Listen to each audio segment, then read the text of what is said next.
Oil and filter change on the Yamaha YZF R125. Mine is the first gen 2012 model. Quick disclaimer, I am not a qualified mechanic. This video is to show you how I intend to change the oil and filter on my bike. What you do on your bike, that's on you. So how often should you change your oil on these bikes? Well, the trusty Haynes manual says that when this bike's new, it needs its first service after 600 miles, then 1200 miles after that, and then every 1800 miles. And yet, when I bought this bike about 5 years ago, obviously it wasn't new, everything I found at that time said that your oil interval was 1200 miles.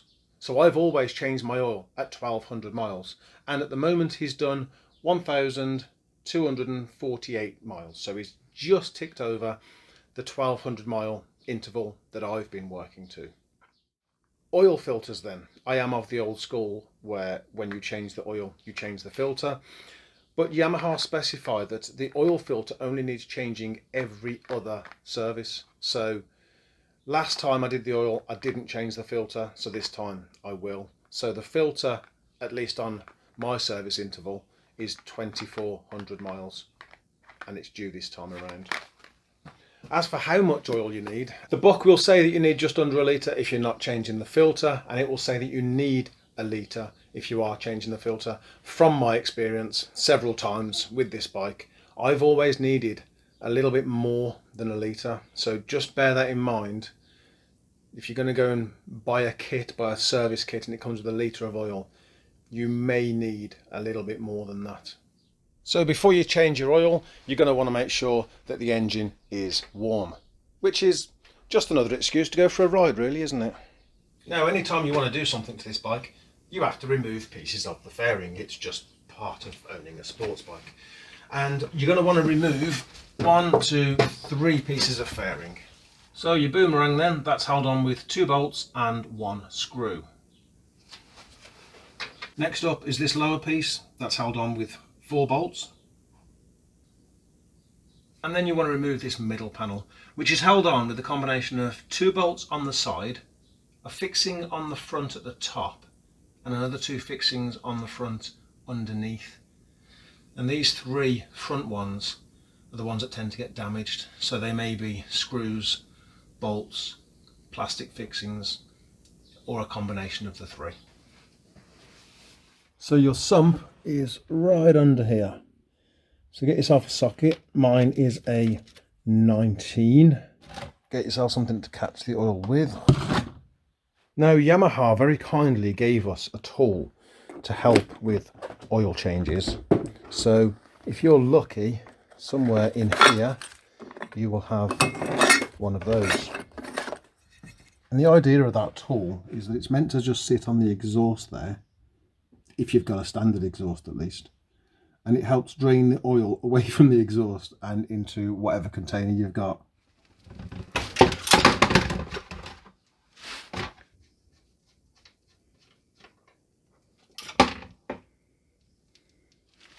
Oh, now that noise that you just heard was the oil strainer. I really shouldn't be doing this without gloves, just realised. Never mind. But we have a little oil gauze in the bottom there that we have to clean and inspect. I'm not one for wearing gloves unless I'm doing oil changes. I've actually forgotten my gloves today. So once that's draining, I like to take out the oil filler.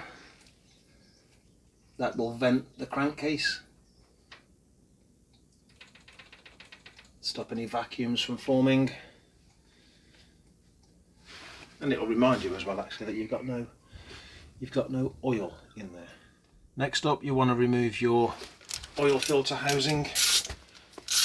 These bolts on mine are 8mm, and they shouldn't need too much persuading.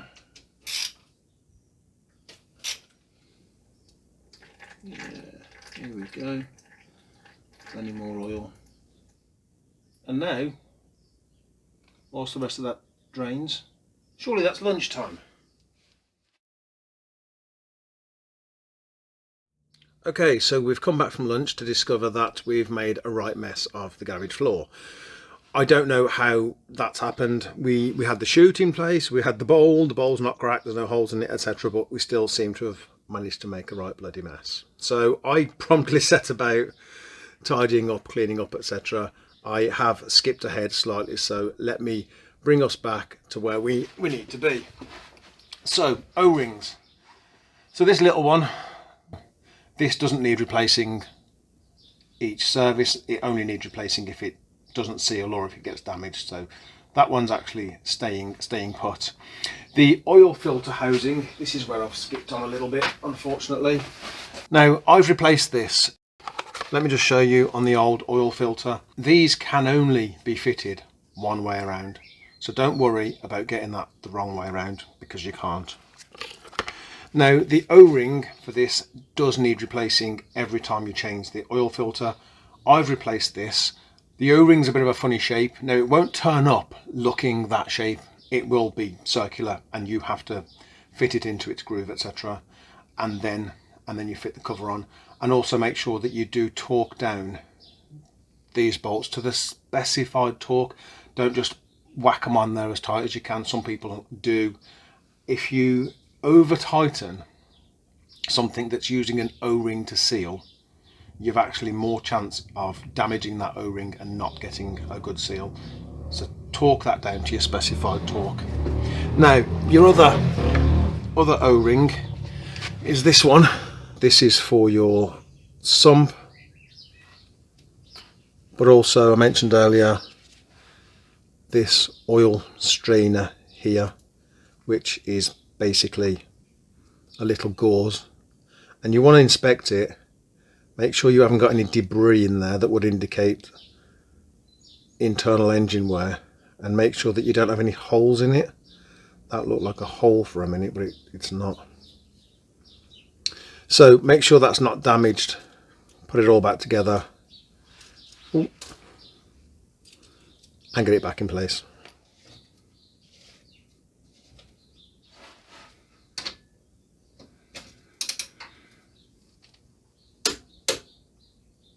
And then finally, you can start pouring in oil.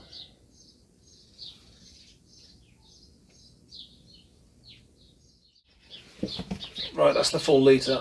That should be exactly where I need it to be. Now, there is no oil pressure switch or warning light fitted to this bike. So what they say you're meant to do after an oil change is just above your exhaust here is this bolt here that you're meant to slacken. I've 95% removed that. And then you're supposed to start the engine and you should see oil coming out of it.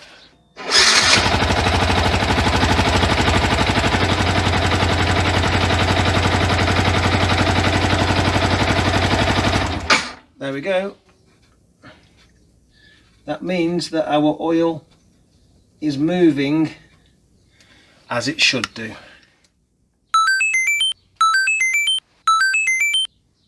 Okay, so they say that to check the engine oil level, you have to remove the dipstick, wipe it off. There's your markers just here, and you're meant to rest that on the engine like so, and then remove it, and you should be seeing oil there. And once again, I can't. So there you have it, folks. Everything will tell you that you need 1 litre of engine oil. You don't. You need just a little bit more than a litre. And this has happened to me before. I know every single time I do the oil change, I need the full litre. I've normally got a little bit spare, which I haven't today. So looks like I'm buying another litre of oil, topping him up, and then going for a ride.